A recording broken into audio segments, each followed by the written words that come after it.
Hello, I'm Andy Briggs, and welcome to the amazing Astronomical Alphabet, a weekly programme in which my Astro Radio co-presenter Daz and I will be talking about anything astronomy related which begins with the week's letter of the alphabet. We'll each choose some things to talk about which are in some way related to the universe, but neither of us will know what the other has chosen. We will then reveal facts about them which are weird, strange, bizarre, or simply interesting. Well, welcome back, dear listeners, to another edition of the amazing Astronomical Alphabet with me, Andy, and my esteemed co-presenter, Daz, 900 miles away. How are you, Daz? Oh, I'm great, thank you very much. Doesn't seem like the week's passed already, but no, this week's gone so quickly. Really, yes, very, very quickly. Yeah, but, I've been looking forward to P as I've got a few interesting ones, and yeah, me too. We'll be able I hope to learn something off of each other. So yeah, I hope the listeners will find it interesting. So, as Daz intimated there, we have reached the dizzy heights of the letter P through on our journey going through the amazing astronomical alphabet. And this week it's Daz's turn to go first. So, Daz, over to you. Yes, I have mentioned this one before, but not as a P. But what I would like to introduce, we must. What I'll do is P is for pareidolia. Pareidolia. Yes. We have mentioned this before, and I think we've all been guilty of committing a bit of pareidolia, and as children and even as adults. Because there must be times when you've walked around and you've looked at a cloud and you've said to somebody, "That looks like an elephant." Yes. And basically what it is a tendency of perception to impose a meaningful interpretation on a nebulous stimulus, usually visual, so that one sees an object, pattern, or meaning where there is none. Yeah. Now, we all do it when we look at the skies. All the nebulae and globular clusters, some of them, and other things, we see shapes in them. And one of the ones that always comes to mind is you look at the Crab Nebula, for say, M1, and it looks like a crab shell. Yes. So that's how it's got its name. It's an expanding supernova, expanding cloud from a supernova with a pulsar at the center. And if you go online, you can actually see animations of, well, not animations, but images of videos put together that actually show it expanding over time, because it's been photographed since the 1960s. Yes. And you can actually see it expand. And to be quite honest, over the period of time, we're talking 60 years, it has expanded a lot. It has, hasn't it? And yes. Considering the 60 years is nothing in the time of the cosmos. No, it won't be long before it'll be so dissipated that it won't look like what it does. No, absolutely. But I mean, some of my favorite ones, when I first mentioned this, we were talking about the fighting dragons. Yes, indeed.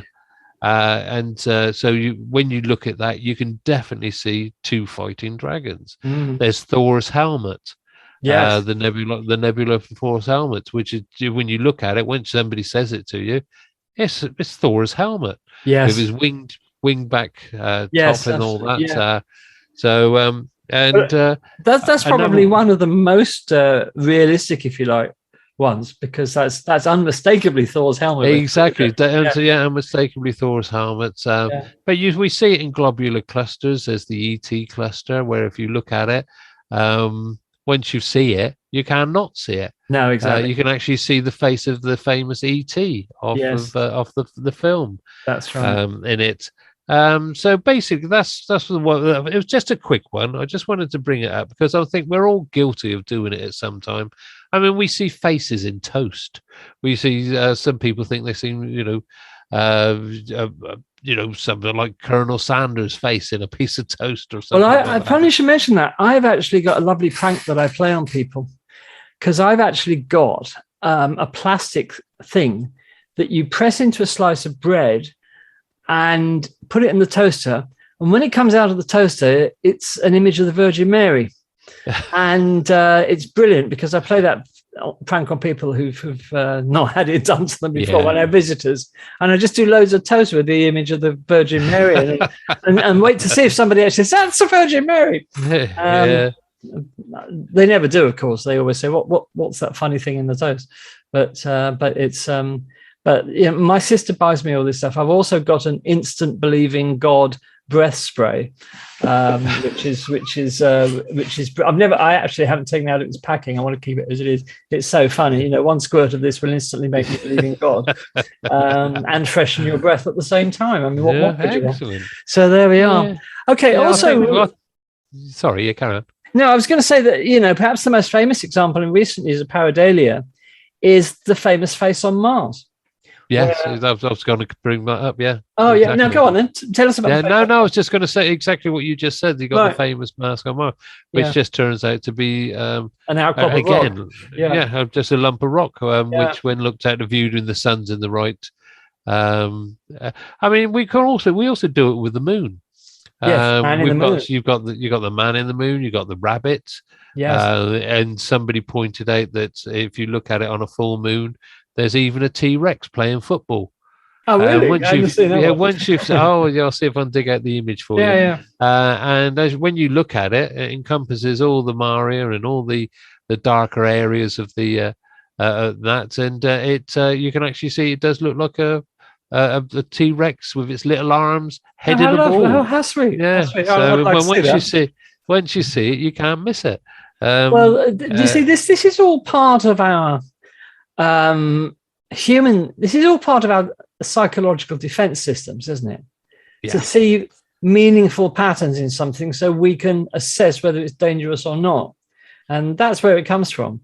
And the interesting thing is, in these sad times of misinformation and people believing the most ridiculous things, that I've talked to people on the internet that even after the face on Mars was photographed by orbiters from a different angle, with the light shining across it in a different way, and it's quite clearly just a lump of rock, people still believe it. People say, "Oh, that photo's fake," and the face on Mars is real, and it's evidence of an ancient Martian civilization instead of being just a lump of rock. And people do believe the most ridiculous things and cling to those beliefs in the face of incontrovertible evidence that they're wrong. That's another. I mean, some of the Perseverance photographs, people think they can see a rat and things like that. And one of them, there was a rock. I don't know how anybody actually imagined it, but they thought they saw the face of the comedian Les Dennis. Oh, I know. That was hilarious. And it was really, really obscure, but somebody saw it. And I think it was the Daily Star again. Yes. And they actually took a photo of Les Dennis and photoshopped it onto this Martian image, so that it did look like the face of Les Dennis, because it was the face of Les Dennis. Yeah, and then they showed it before, but somebody had actually seen it in the rock itself. But and I suppose there was a similarity of a face, but to actually say that Les Dennis was a. But we were all guilty of it, and we all play it sometimes. We can't help it. It's part of being human to look for patterns where they're not.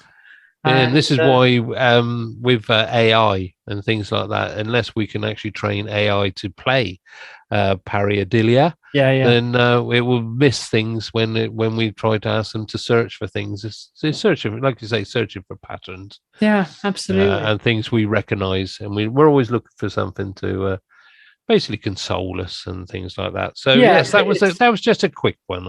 Thank you very much for that. That's great. P is for Patera. Patera. Yeah, Patera. And this is the technical term for an irregular crater or a complex crater with scalloped edges on whatever celestial body. There's no clear boundary between Paterae and sort of what we would call normal craters. But the majority of these craters are on Venus, Mars, and not surprisingly, Io. And the majority of them are volcanic or, volcanic with their calderas, basically, which explains their irregular or elongated shape. And there were some examples like Orcus Patera on Mars. But Orcus Patera is, in fact, an impact crater. It's in the minority. The vast majority are volcanic in origin. And at least some of them on Triton and Titan That's Triton, the moon of Neptune, of course, and Titan, moon of Saturn, which may well have cryovolcanic origin. So you've got, for example, on Titan, you've got Sotra Patera, which scientists think may be an ancient cryovolcano, or maybe not so ancient. We honestly don't know. Yeah. And when a crater on Venus, called Cleopatra Patera, turned out to be an impact crater instead of a volcanic one, guess what they called the crater? Cleopatra. Cool. So Cleopatra Patera just became plain old Cleopatra. And as of the latest figure I could find was 2016, there are actually 249 Paterae in the solar system. 144 on Io, 73 on Venus, 20 on Mars, 6 on Ganymede, 5 on Triton, and 1 on Titan. And the interesting thing is they are actually named after different things on different celestial bodies. So, for example, on Venus, they're named after famous women, hence Cleopatra Patera. Okay, then, yeah. On Mars, they're named after a nearby bright feature on Mars. So, for example, you've got people who made the classical maps of Mars, like Schiaparelli or Antoniadi, and they're named after albedo features that were bright on those classical maps of Mars. On Io, the Paterae are named after gods or heroes associated with fire, sun, thunder, volcanoes, and believe it or not, after mythical blacksmiths. And on Ganymede, you've got some interesting naming of Patera. They're named after wadis of the Fertile Crescent. And if you don't know what the Fertile Crescent is, it's a crescent-shaped region in the Middle East, as you probably know, Daz, spanning modern-day Iraq, Syria, Lebanon, Palestine, Israel, Jordan, and Egypt, and together with the southeastern bit of Turkey and the western portion of Iran. And a wadi is a valley or a ravine or channel that is dry except in the rainy season, and that's a wadi. And on Ganymede, the Paterae are named after the wadis of the Fertile Crescent. On Titan, the Paterae are named after deities of happiness, peace, and harmony. Man, that's nice. And the actual only named one so far on Titan is named after the Norwegian island Sotra. And that was named after an associated bright spot called Sotra Facula, but that's been renamed to something else now. And on Triton, the Paterae are named after water-associated deities, excluding Greek and Roman ones, but water deities from other cultures. That's what the ones on Triton are named after. So there you are. So that's the Patera, usually volcanic in nature, but sometimes impact craters. So there you are. Oh, okay then. Are these the International Astronomical Union? Yes, they are. Yes, they are. Oh, okay then. Yeah. Yeah, some of those sound really. I'm going to have a look at that. So, interesting. Patera, Yeah, Patera. You're talking about the what do you refer to, the Fertile Crescent, or the Green Crescent? Aren't they based around? Is it the River Tiber and Tigris? The Tigris, yes. Yeah, Tigris, Tiber. Yes. Yeah, so yes. Of course, when they flood, they fill the wadis and things like that, and it's like the Nile when that floods. Yes. Well, that's another one associated with the Tigris and the Tigris and the Nile. Yeah. Assumed a sort of a mystical significance, obviously. Exactly. Yeah, because they irrigated the region. Yeah. That's right. Because when was it Sirius, wasn't it? When that rises in Egypt, they know the floods are coming, so they'll know the land around alongside the Nile will become fertile again. Yes, and, that's right. Become green, so they prepare to plant the crops and everything. Yes. So very interesting. Tigris. I'll have to look at that because I'm quite fascinated with that. Especially with the names, the grouping of the names and things like that. Yeah, interesting, isn't it? Very good. Very interesting. Okay, Daz, over to you. I've never actually heard of that one again. So no, I think I'd heard of it a long time ago, but I'd sort of rediscovered it. But it's just good to know. I know how I came across it. There's there's a rather good book. Hang on, I'm just going to have to look in my bookcase now. Called Mapping Mars, which, as its name suggests, is about how Mars was mapped. Okay, And I need to tell you the author's name to give him credit for this. 1 second, I'll just have a look. Can't see it to hand. So Oliver Norton, if I remember rightly, but he wrote this fantastic book, which I thoroughly recommend. It's a really good read about how Mars was mapped. And that's where I first came across the term Patera, but I've sort of rediscovered it. So there we are. Patera, yeah, I like that. Yeah, that's quite good. Okay, then thank you for that. That's right, over to you. Right, okay then. My next one, P is for panspermia. Panspermia, fantastic. Panspermia. Now, we all know what panspermia is, don't we? We do. But for those who don't, what is panspermia? It is the theory that says we could all be space aliens. Lithopanspermia involves a comet or asteroid striking a planet, in this case Mars, which then ejects biologically rich matter into space, eventually settling on Earth. It would, if it was proven, it would basically change everything that we know about life in the solar system and far beyond. Or would it? What if we accidentally transported life to Mars by a spacecraft?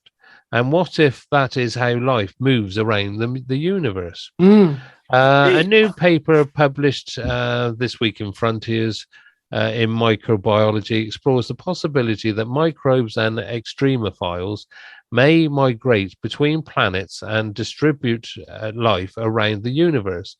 And that includes on spacecraft sent from Earth to Mars. So we could be polluting the... we could be. Or transporting life to Mars inadvertently. Or even though I must say that all agencies try their best to ensure that they are totally biologically clean when they leave the Earth. But you can't always guarantee these little critters are hide anywhere.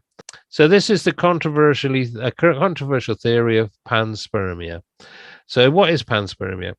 It's an untested, unproven, and rather wild theory regarding the interplanetary transfer of life. It theorizes that microscopic life forms, such as bacteria, can be transported through space and land on other planets, thus sparking life elsewhere. It could happen by accident, such as on a spacecraft, via comets and asteroids in the solar system, and perhaps even between star systems on interstellar objects like Oumuamua. You remember that came visit us in 2017? Yes. However, for panspermia to have any credence requires proof that bacteria could survive a long journey through the vacuum, temperature fluctuations, and intense UV radiation in outer space. Cue the Tampopo project. Right. Have you heard of that? The Tampopo project? I have not done. Please carry on. So what is the Tampopo mission? Tampopo, meaning dandelion in English, is a scientific experiment to see if bacteria can survive in the extremes of outer space. The researchers from Tokyo University, in conjunction with Japanese National Space Agency (JAXA), wanted to see if the bacteria Deinococcus would survive in space. So had it placed in exposure panels on the outside of the International Space Station. It's known as being resistant to radiation, this bacteria. Dried samples of different thicknesses were exposed to space environment for 1, 2, and 3 years, and then tested to see if any survived. They did. Yeah. Largely by a layer of dead bacteria protecting the colony underneath it. Researchers estimated that a colony of 1 millimeter in diameter could potentially survive upon up to 8 years in outer space conditions. So what does this mean for panspermia?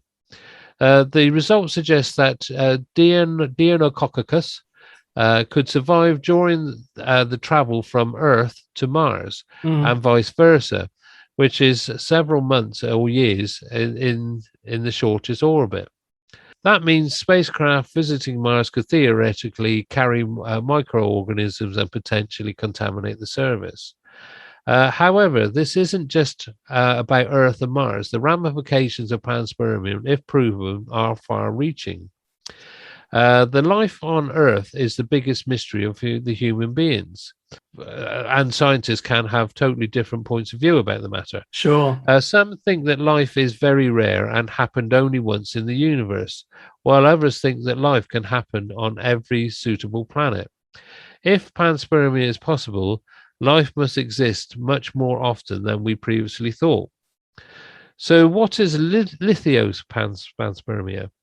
This is bacteria surviving in space for a long period when shielded by rock, typically an asteroid or a comet, which would travel between planets, potentially spreading bacteria and biologically rich matter throughout the system. However, the theory of panspermia goes further than that.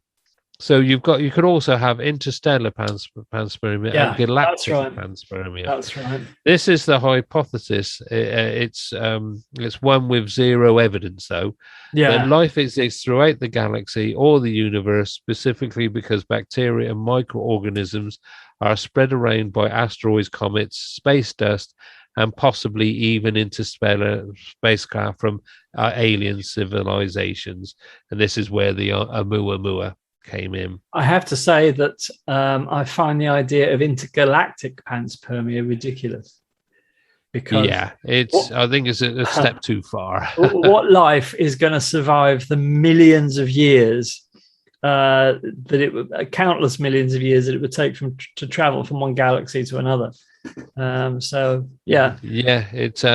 if I can't remember what it was called though, but if you remember, I was talking about bacteria that actually live inside rocks. Yes. So they are protected from the external radiation and extreme temperatures from outside. So it's a reasonable idea. But it's just one of the ideas of how life started on Earth. And also, it doesn't have to be microorganisms. I mean, that's just basically a kickstart if you want to go that way. But also, when you talk about panspermia, you're also talking about basically the basic building blocks which we see throughout the universe in asteroids and meteorites and things like that. So I've got some interesting news on that very topic that came to my attention this week in the news. That scientists have found in a meteorite that now let's see if I can remember the date. I think it hit Algeria in 1965, if I remember rightly, but they've been examining it, and they think they found, and hold on to your seat for this, they think they found a protein in it. Oh, excellent. Which would be, obviously it's got to be verified. And but they say they are seeing something within the meteorite that can only be explained by something resembling a protein. So if that's true, then panspermia is beginning to look more and more likely. Well, of course, because when Rosetta went to P 67P, 67P. I'm not going to go with the no, I never do. Of course, it found long chain molecules on there. It did. So, that weren't expected at all. And I expect that when we get these samples back, well, we got the ragu samples already back, which are being analysed even as we speak. Well, they're trying to analyse them, but they're finding that all these samples are very powdery. And we got Bennu coming back in 2023. Yeah. So and we'll analyse that. I think we'll be finding long chain molecules and amino acids and things like that, possibly in those samples and all that. And I think, as we said, they're the basic building blocks which go on to form life. If you can get the specific conditions, they've tried to recreate this in laboratories with some minor success, but a lot of failures. by making a primordial soup of all these things and zapping them with electricity and thermal energy and like that, and they get, and these things do combine. And yes, it's a very interesting subject. That these things. What was the name of the famous experiment? Oh God, I should know this. I must be getting old. Yeah, I was talking about it. I was trying to think of it. Yeah, and this was a long time ago. Was it in the 50s? Wasn't it? Was it in the 1950s? Yeah. It's an idea that's been going on for a long time, decades and decades. Yeah, so 50, 60 odd years. Panspermia. So it's a very interesting subject, and it's something that should be taken seriously, but don't rely upon it as being the you see, I tell you why a lot of scientists have been against this idea. It's because they say it's a cop-out. So you're saying, right, life didn't start on the Earth, it was delivered here by comets or asteroids or meteorites. And they say that's just not answering the question of how life got started. That's just pushing it back another stage, And then you say, well, where did that life originate? And then, and it goes on forever.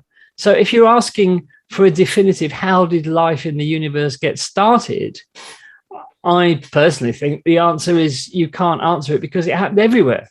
And it got started under, incredibly different conditions and environments. So, there probably isn't a definitive answer to the question. If panspermia is correct, then there's probably not a definitive answer to the question, nor will there ever be, of how life got started. But a lot of scientists I know don't like panspermia because it doesn't answer the question. It just pushes it back. It's like moving the goalposts, So this is why it's met a lot of hostility. Because scientists want definitive answers to questions. You ask the question, how did life get started on the Earth? And then somebody comes along and says it didn't. It's not. Well, exactly. But I mean, at the end of the day, these scientists have got to realise if you're going to knock an idea, then come up with a sensible idea that how this all started. But nobody can. Even if you just think, well, it's something unique to Earth. Tell us how it happened. Yeah, definitely. You can't. It's all assumed things and all that. So, you've got to give these things some sort of leeway and just they may be proven or they may be disproven. But that's what science is all about. So don't knock anything unless you've got something better. But the problem there is that, scientists are only human. And quite often they have a tendency, because they're human, to not proceed down the road according to what the data says and what the observations say, but down a road to arrive at a goal because they want to see it. And that's why in my lecture about black holes, when I talk about the image of the black hole in M87, that iconic image, and that's why they created separate teams to analyze the data, who weren't allowed to communicate with the other teams, to eliminate this subconscious bias towards seeing something that you want to see rather than what the data tells you. So there we are. Yeah, and also these people, also when people sort of like say, well, they just poo-poo it and things like that. Sometimes it strikes me as sort of like they want to be sort of like elites. They want to be unique. No, that's right. They want to believe that there's something special, as you said. Yeah. Exactly. Yeah. P is for Pioneer 10. Nice. Pioneer 10 was the first space mission ever sent to Jupiter. And it was launched in 1972. And it had a companion probe, also launched about the same time, which was Pioneer 11. And these were early NASA missions to explore the solar system, and indeed, as it turned out, and beyond. Now, Pioneer 10 has the distinction that it was the first spacecraft ever to successfully arrive at Jupiter to study, everything, the asteroid belt, the environment around Jupiter, the solar wind, cosmic rays, and eventually, long after that, the outer reaches of the dark and distant solar system. But because it went to Jupiter, I think you can work out from that, Daz, what other distinction it holds. It was probably the furthest. Did it notice the rings? No, Is that the one you're on about? No, that was much later. That was late 70s. No, you'll kick yourself. Because it got to Jupiter successfully, it was the first spacecraft to go through the asteroid belt successfully. Oh, okay. Yeah. So because up until then, there'd been a thought that the asteroid belt comprises lots of rocks that are very close together, and that no spacecraft could ever get through it without being smashed to pieces by rocks. And even to this day, a lot of people still believe that. You occasionally see idiots on Facebook who say that all Jupiter photographs taken by space probes are fake because no spacecraft can get through the asteroid belt. So this idea lingers to this day. But we now know that the asteroids are millions of miles apart, and if you stand on one, you can't even see the others, or they're sort of distant specks in the sky, of dim specks in the sky.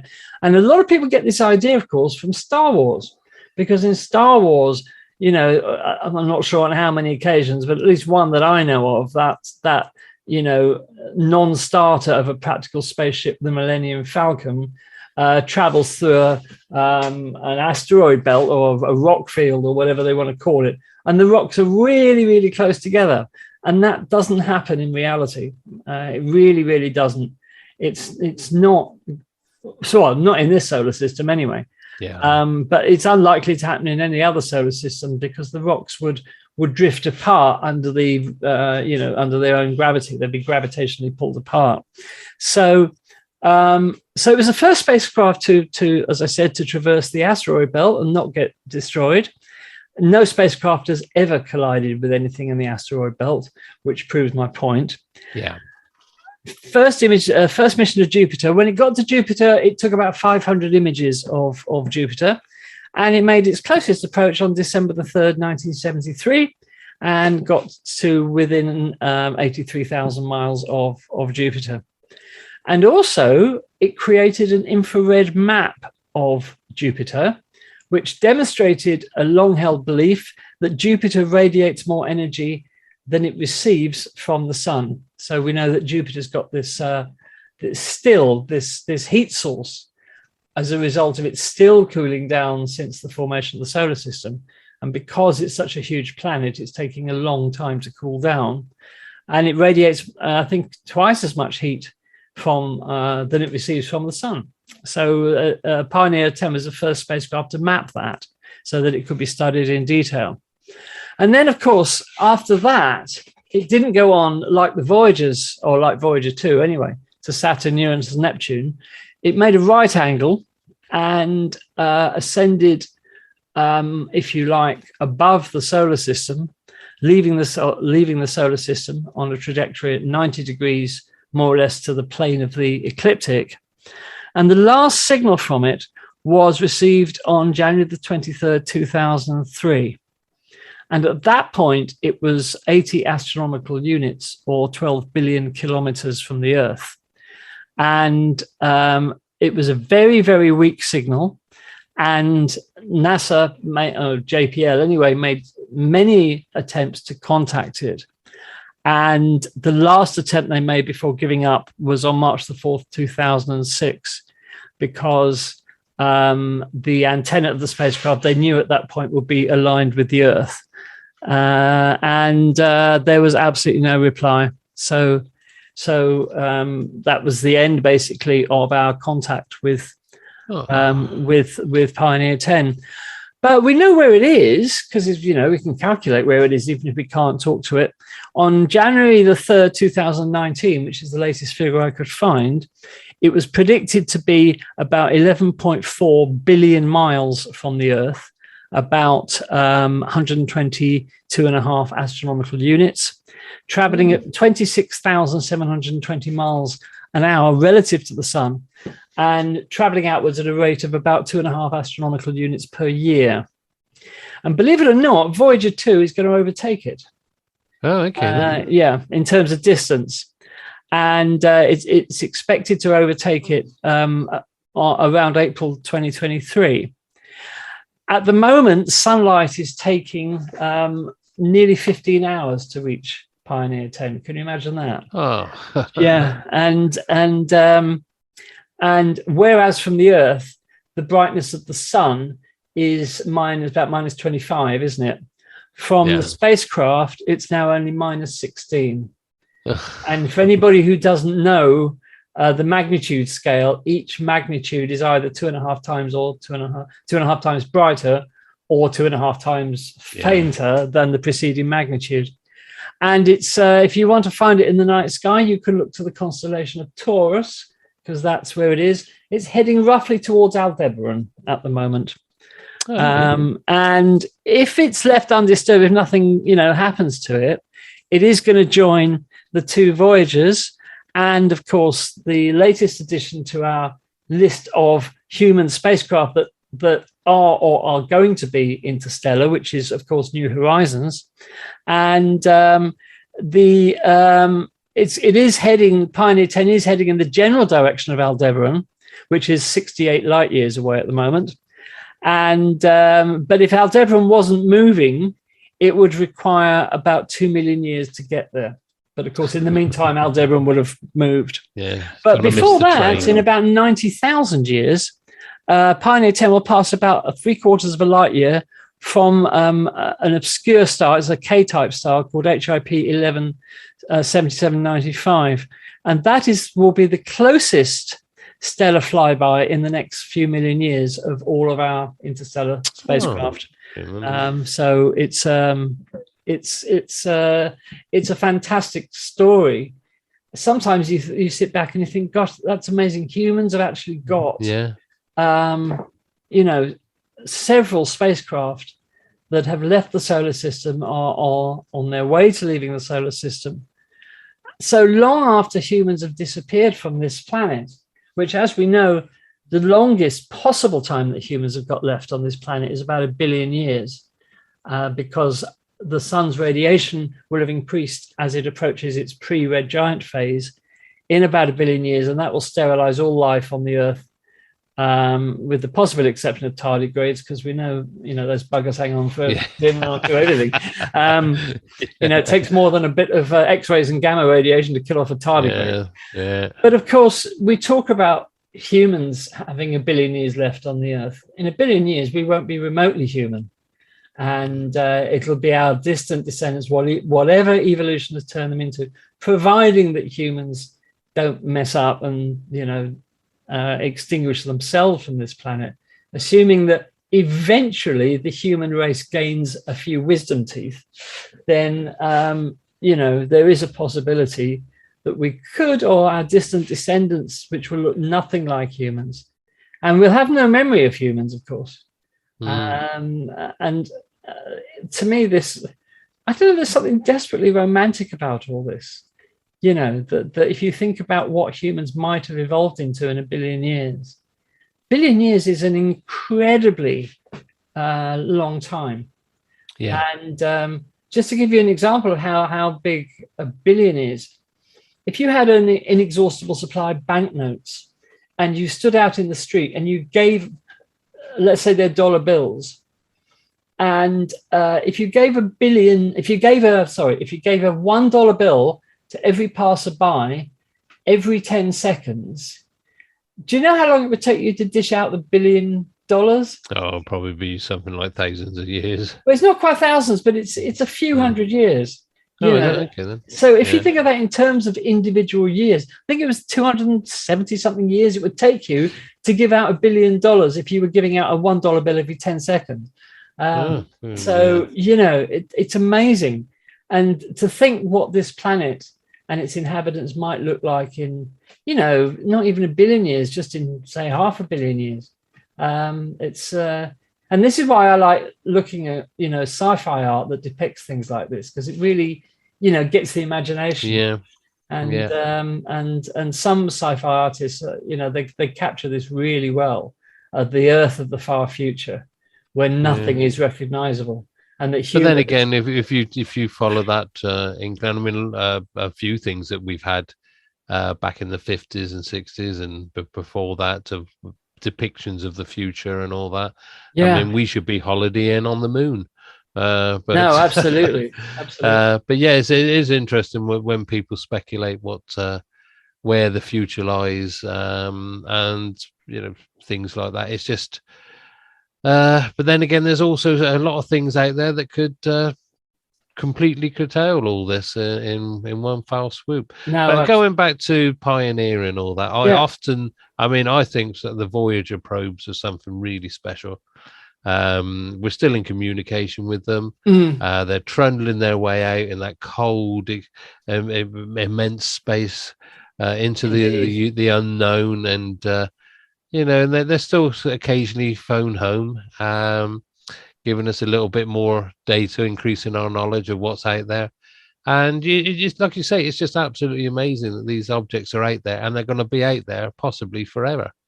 How long ever lasts, or they're going to be the representatives of maybe that another civilization might pick up one day. It's sort of like a glorious tale, but also a sad tale. The thought of those out there, no one to give them a hug. No, I know. I mean, we should as well, of course, mention not just Pioneer 10, but Pioneer 11. Yeah. Because that was actually a little different to Pioneer 10, because it made an encounter of Saturn as well in 1979, passing within, I think it was about 20,000 kilometers of its cloud tops. But Pioneer 11, on February the 25th, 1990, it became the fourth man-made object to pass beyond the orbit of the planets. But by 1995, it had completely run out of its power from its RTG, its radioisotope thermal generator, and NASA shut it down in 1995. It became too faint to communicate with before Pioneer, after Pioneer 11. So that's another dead one. But again, we know where Pioneer 11 is. Again, in 2019, the latest figures, it was 100.84 astronomical units from the sun, and traveling at 25,150 miles an hour relative to the sun, going slightly faster than Pioneer 10, traveling about 2.37 astronomical units per year. And instead of heading towards Taurus, Pioneer 11 is heading towards Scutum.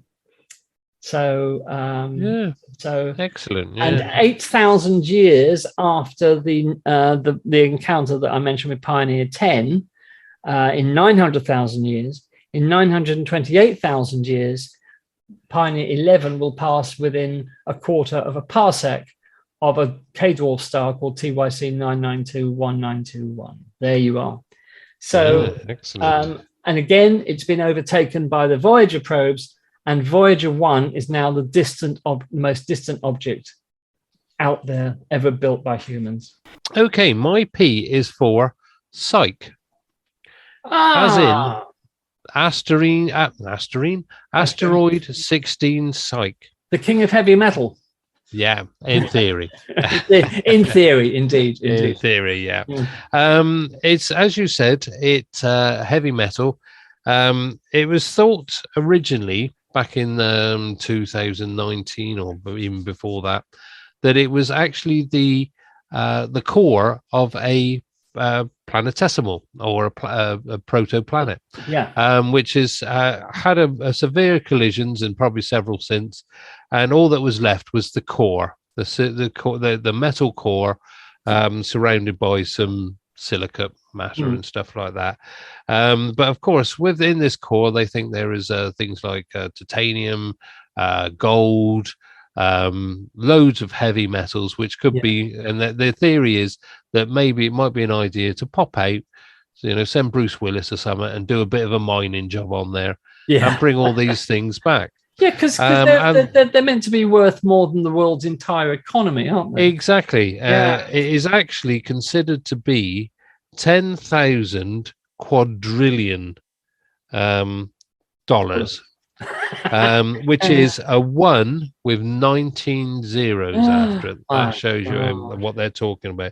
That's what they thought it was worth. And if they did mine it, to be quite honest, back in 2019, the global economy was considered to be 142 trillion. Is that dollars. all? Yeah. So compared to 10,000 quadrillion, then it would basically collapse the whole economic system. Well, in those the metals world. would end up being worth nothing, wouldn't they? Yeah, exactly. Yeah. What's the point? What's the point? Is it sort of like you're sort of like kicking yourself in the arse Yeah, by trying to mine these. Somebody things. out there doesn't understand the laws of supply and demand. Exactly. It just doesn't make sense. It doesn't work. No. But then again, it could be considered to be used if interplanetary travel. If we ever get to that stage, then it could be used as a stop-off point to take the resources and to build up bigger and better things. Oh, you can make a lot of huge space structures out of that. But there is a fly in the ointment there. There's a caveat, is there? They thought it was a solid core, mm-hmm. but recent studies using, I think it was ultraviolet light, because it was in opposition to the sun, and they used using from ground-based things. They were able to use ultraviolet detection systems. That they think now that it could be like Ryugu and Bennu, a pile of rubble.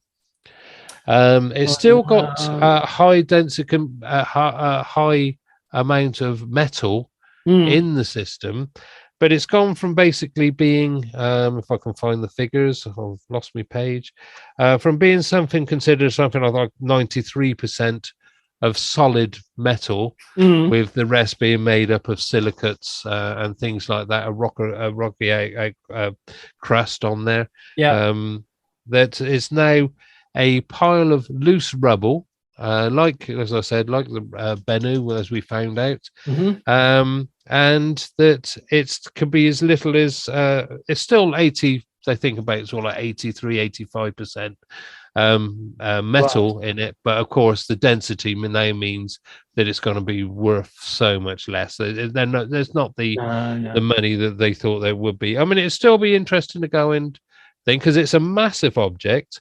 Yes, I think it's something like 100. Oh, here we are. Look, I just happened to glance and I found it. It's 140 miles wide. So it's a lot of metal. Yeah, it's exactly a lot of heavy metal. You could have a whole festival on that. Absolutely. But it said it looked extremely dense and metallic originally when they first.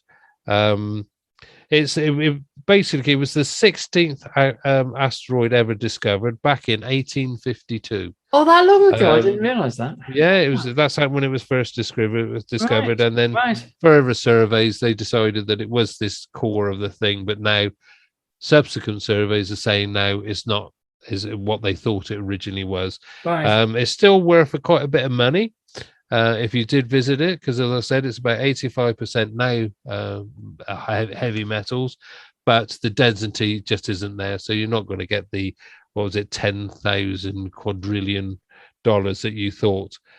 But also, let me just have a look.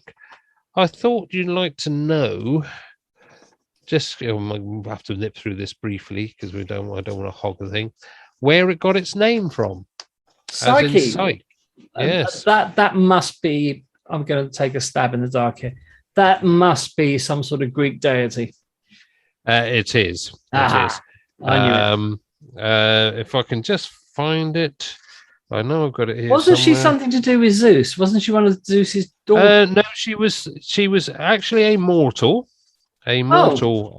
person. Right. So here we go. I found it now. Psyche is the Greek goddess of the soul. She was born a mortal woman with a beauty that rivaled Aphrodite. Psyche is known from the story called The Golden Ass. Nice. Written by Lucius Apuleius in the 2nd century. So Psyche was the youngest daughter of a Greek king and queen. She had 2 elder sisters. She was the fairest among her siblings, and she looked like a goddess amongst mortals, like I do. But in a completely different context. Exactly. Yeah, I'm more like Atlas, rotund. She was so beautiful that people, including priests, compared her to Aphrodite, the Greek goddess of love and beauty. Right. Many went to the extent of saying that she was even fairer than the goddess. Ooh, Oh, that's dangerous territory. Yeah. Hmm. When Aphrodite's temples were deserted because people started worshipping Psyche, the goddess was outraged. God damn you. As you can As a imagine. punishment, she sent her son Eros to make Psyche fall in love with a vile and hideous person. However, Eros fell in love with her when he saw her and decided to spare her from his mother's wrath. So all the best laid plans of mice and men. Both her elder sisters were jealous of her beauty. Her sisters eventually got married to kings and left to be there with their husbands. Nobody asked Psyche's hand in marriage. Men would rather admire her beauty. She was left alone. Desperate, her father decided to consult the Oracle of Delphi to get answers. Right. Her father, the king, consulted the Oracle of Delphi, seeking a solution. From inside the priestess, Apollo himself spoke. He said, "Despair, king. Your daughter will marry a beast even the gods fear. Dress her in funeral clothes and take her to the tallest rock spire in the kingdom.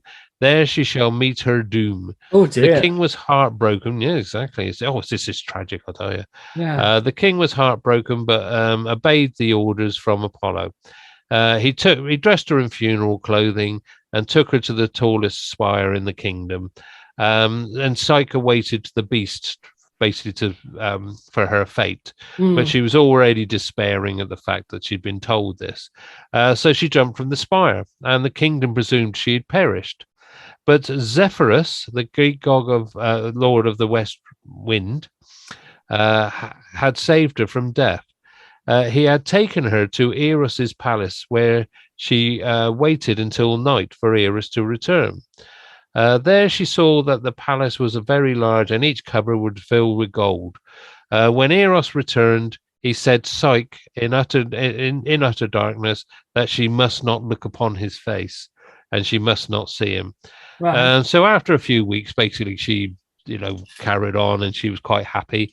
But then she heard her two sisters convinced her to that she heard her sisters' voices calling out her name. So she basically got in contact with them, and they convinced her to look at her husband's face in case he was tricking her. Right. Psyche eventually listened to what they told her. She sneaked into her husband's bedroom with a lamp and a knife, just in case she had to, get rid of him. She shone the light on his face, and a small drop of hot oil, fell on his shoulder, awakening him. Eros ran off to his mother. Betrayed by his wife's actions, Eros ran off to his mother, Aphrodite. After learning what she had done, I mean, she wasn't already ticked off the fact that Eros didn't do her bidding. She confronted Psyche, and she gave her 4 trials, which she had to complete. And the first trial was to sort a huge amount of seeds. With the help of an emphatic ant colony, Psyche completed this task. Her next task was to gather wool from the notoriously dangerous sheep. Oh, dangerous sheeps. Yeah. Psyche was saddened, but was helped by a river god who taught her how to collect wool from bushes and things like that. Right. Her third task was to collect water from the underworld. And this time, the eagle of Zeus helped her collect water from her for her. Now, Aphrodite, wasn't she the wife of Zeus? I mean, that would tick her off even more. I see. Well, there you go. See, they're all conniving. And Psyche's last task was most difficult. She had to bring some of Persephone's beauty for Aphrodite. Ooh, dangerous. Persephone winningly gave Psyche some of her beauty. Right. When she was near Olympus, Psyche opened the box of Persephone's beauty, but the only thing inside was the essence of death. Oh, lovely. Yeah.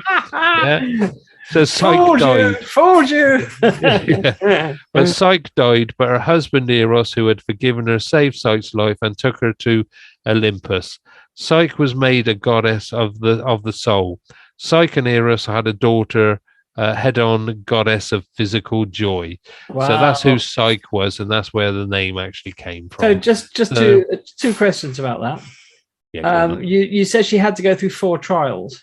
Yeah. I'm disappointed there was no sheepdog trial. So well, she had the sheep. Come by. Yeah. In Greek, of course. Whatever Greek. Yeah. Goodbye. Goodbye. No sheepdog trial. What a shame. And secondly, when the king dressed her in funeral clothes and led her up to the top of the cliff, didn't she turn around and just say, "Hang on, what's going on here?" Well, no, because obviously, I mean, she actually threw herself off. So I think she'd heard the prophecy and thought, well, nobody's going to marry me anyway. So she threw herself off. Come on, if somebody dressed me in funeral clothes and said, "Will you come?" there's something going on. This mountain with me to this sheer cliff at the top of it. Well, maybe she was accepting of it and thought, "This is my fate," and I go. Maybe. So those stories are just so lovely, aren't they, Daz? They're full of connivances and things like that. Yeah, they're all backstabbers and front stabbers. Of course they are. Yeah. So I mean, if you go back to the Tritons, right from the word go, they were at it, and that's right. So so that was 16 Psyche. So something that we thought was going to make us all rich, or actually poor, because it would collapse the economy. It wouldn't be worth nothing.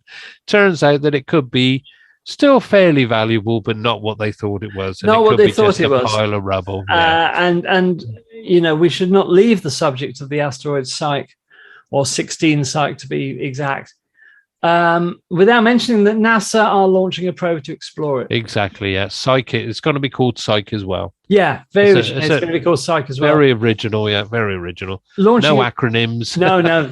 Anybody got a good idea? Oh, just call it Psyche, Yeah, I'm fed up with this. I can't. I've really run out of inspirations for coming up with ridiculous acronyms, torturous acronyms. Launching in 2022. Do you know what type of rocket it's launching on, Daz? Have a guess. What's the name now? Falcon 9. No, Falcon Heavy.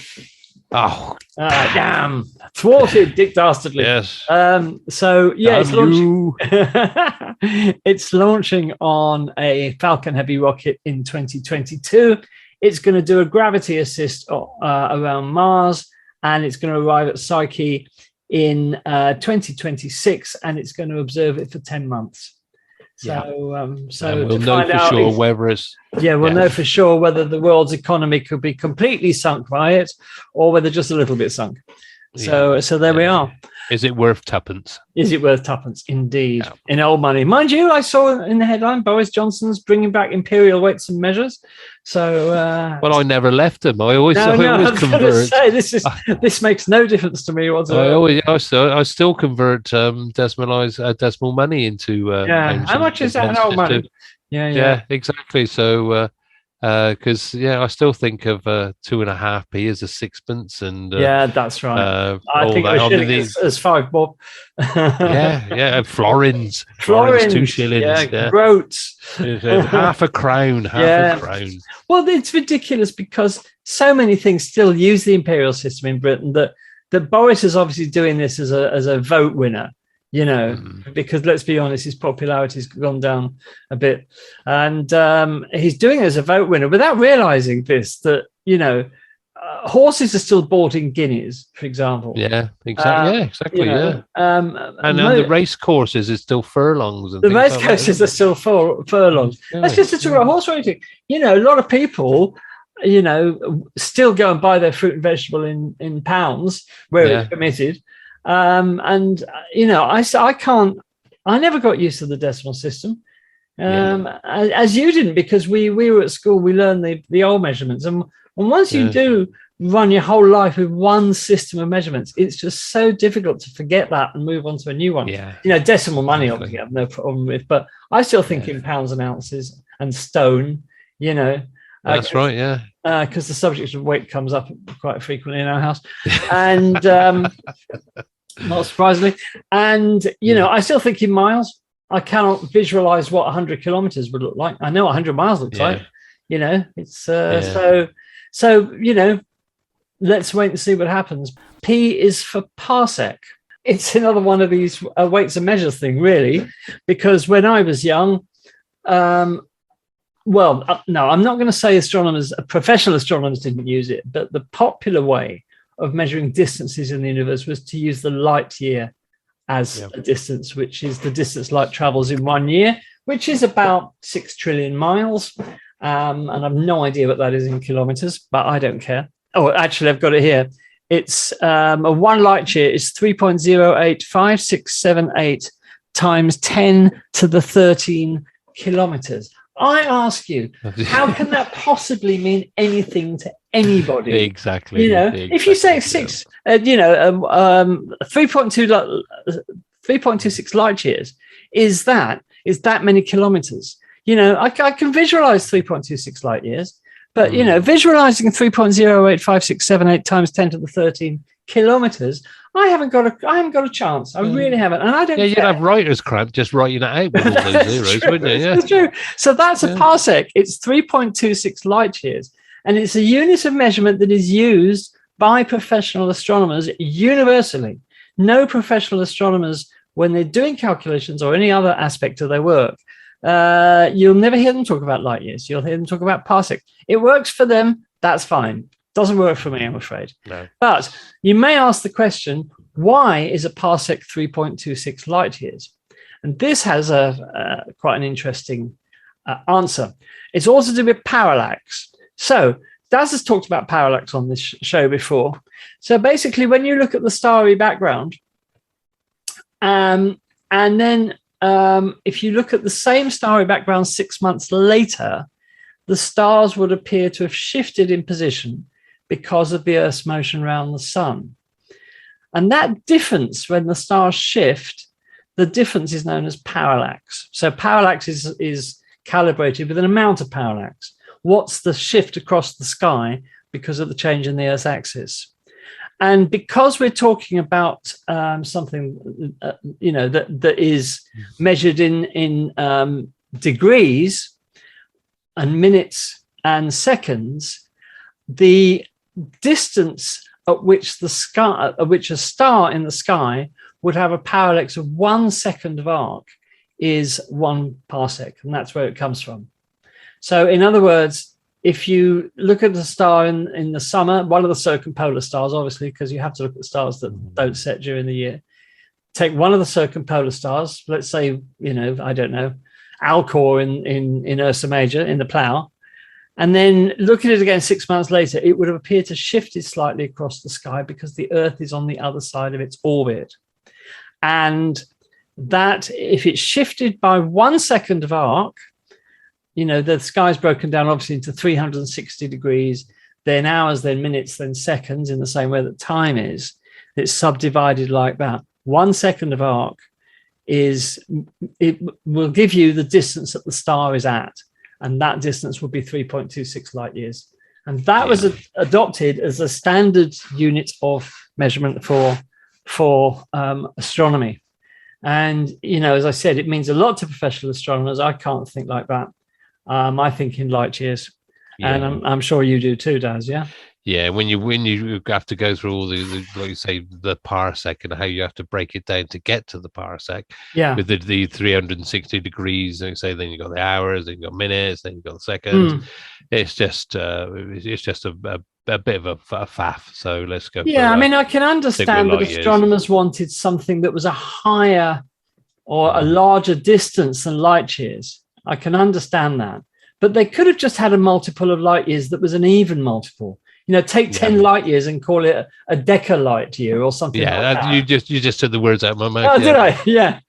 Call it a decalight year. Why on earth come up with 3.26 light years being the parallax angles subtended by a star across 1 second of arc? That I don't understand. Sorry, I was just going to say it's like the magnitude, isn't it? Like you say, Yes, exactly. Each magnitude is a multiplication of 2 point whatever it is, 2.5. Yeah. 2.5 of the last one. So you're not just going moving one unit. No, It's just it's so complicated, and so the thing you think, well, why can't you just have numbers for different values rather than just have you got to do these multiples all the time. Because it makes a lot of difference in the brightness of stars and for very long distances, they could have mega light years, for example, and tera light years, and they could quadrillion light years, but they measure everything in parsecs, which is a multiple of 3.26 light years. Which and saying that it's 3.26 light years or 3.085678 multiplied by 10 to the 13 kilometers, yeah. That's meaningless. Who the hell is going to, unless you're a professional astronomer, who the hell is going to work that out? So and if there are any professional astronomers listening, we do appreciate why you do it, and fantastic that it works for you, but to the layperson, I'm afraid it's all a bit strange.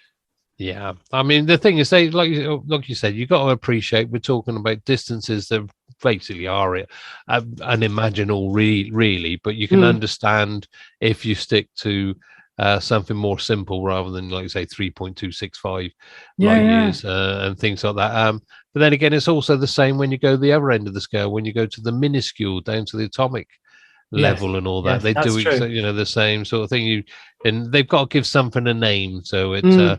And then you got the powers to the tens and all that, and all them and all that. So it just saves you getting writer's cramp writing them down. But to actually understand them and how to multiply by them or divide or whatever, it's all a bit of a science. Absolutely. And if there are any professional astronomers listening who would like to, just correct us, tell us why you would use a measurement like 3.26 instead of just, integers of light years, tens of light years, or, deca light years, or kilo, or whatever it is. It does seem a rather strange thing to do, in my opinion. But there you are. So, all you'll get is, it's 1 arc second. Yeah, but that's what I'm saying. But that's not the point. Why? Why would you use it? So, do drop us an email. You can write to me at andy@astroradio.earth, as always. Educate us, because we like educating, and we like giving people correct information. So if we're wrong to be cynical about parsecs, do tell us, and tell us why. Thank you very much.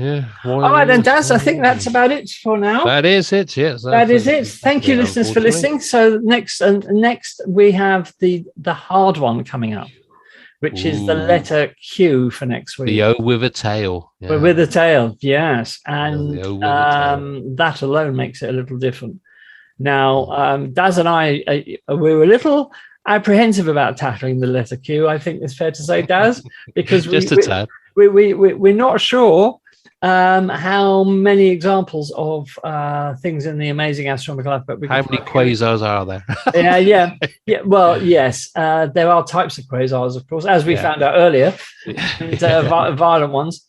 All right, then. Well, thank you for listening. Hope you've enjoyed the program, as always. Yep. Daz, we have to wish you bon voyage on your holiday. Oh no, you've already been, haven't you? I'm losing track of time. I'm actually on holiday. You're actually on holiday. You're actually on just holiday. Imagine me in my speedos next to the pool. No, that's an image that will stick with me forever, Daz. Dusky maidens constantly feeding me pina coladas. I hope you're having a good time. Yes, I'm looking forward to it. So we'll be back next week with the letter Q in the amazing astronomical alphabet. Until then, stay safe. As always, stay safe, everybody. Look after each other. And we will talk to you again soon. From Daz and myself, goodbye. Bye for now.